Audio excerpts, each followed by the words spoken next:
Now, we've been in the pandemic from the last 2-3 years, so many of us, or almost nobody, was able to travel. So we want to regroup and see where we are with all these topics that you see on the slide. I'm going to start off with corneal GPs and soft lenses. Then Steve's going to talk about ortho-K and scleral lenses. And then Karina is going to approach it more from the surgical side, talking about keratoconus and surgical options for that. So we're going to start with that first portion. These are my disclosures. I've lectured for all of these companies in the past, not one in particular, and I'm on nobody's payroll. What we wanted to do in this session is trying to approach things from an evidence-based angle. Now, what a lot of people think is that if something is evidence-based, that it has to be based on science per se. But evidence-based practice actually means a combination of the science and clinical experience combined with the patient perspective. And you'll see in this session, and that's why I like the specialty lens arena so much, is that not everything can be backed up by science. We want that, but it's not always per se possible. I want to start off with an anniversary. February 28th, so we're about a month from that, a gentleman called Kevin Toohey filed a patent in the US for a corneal GP lens. So we're about a month away from the 75th anniversary of the corneal lens. And that's quite a remarkable story. Here on the slide, you'll see the original patent. By late 47, when he was experimenting with these lenses, there were about 12 people in the US wearing corneal lenses. In 1953, it was about 75,000 patients wearing those lenses. And the number of labs between that period went from 6 in 1950 to about 300 by 1966. So we can truly say that Kevin Toohey is the father of corneal lenses as we know it today.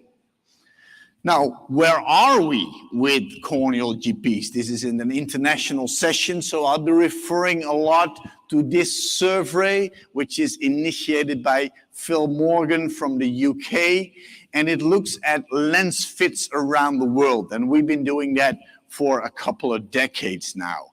And everything you see in the red is the corneal lens. Everything in the orange is ortho-K. So it's pretty clear from this slide is that corneal GP lenses, like Debbie was saying this morning, they're definitely not gone. They're not going anywhere, basically. It's a very stable lens, and the lens percentage in the world stays very stable as well.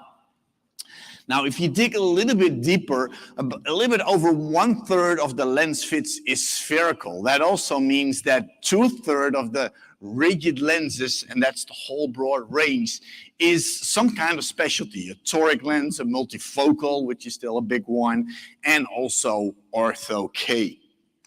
Now, the other thing you can learn from just looking at the rigid lenses is that it's a bit of a mess, isn't it? There's a lot of variation between countries. So something we won't see in just a couple of slides further in soft lenses. It's more uniform. But in rigid lenses, it's all over the place. Of course, we need to talk about scleral lenses. 10 years ago, it wasn't even part of the survey, but now, of course, it is. 25% of the rigid lenses in this survey is with scleral lenses. And there, too, you see differences between countries. By the way, 25% of rigid lenses is scleral. The whole rigid group also includes ortho-K, so you need to take that into account.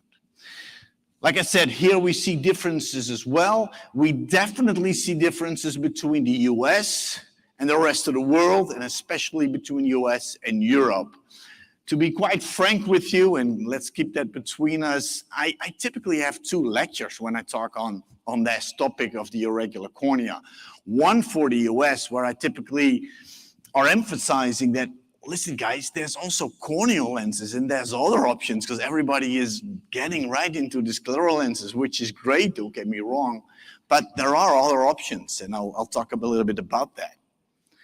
In Europe, I really have to tell them, listen, there are scleral lenses and they work really well and they're extremely popular in the US. So let's not forget about those. And funny enough, if you go to the poster session, and I hope you will, we have 155 posters, just a couple of rooms up next to the exhibit. A lot of the posters, especially from the US and from residents, are about that. They say, listen, I tried to fit a scleral lens and for whatever reason it didn't work. And I tried a GP, and you know what? It really worked well. So I'm not trying to say that scleral lenses don't work. Of course not. I'm just saying that there are sometimes other options.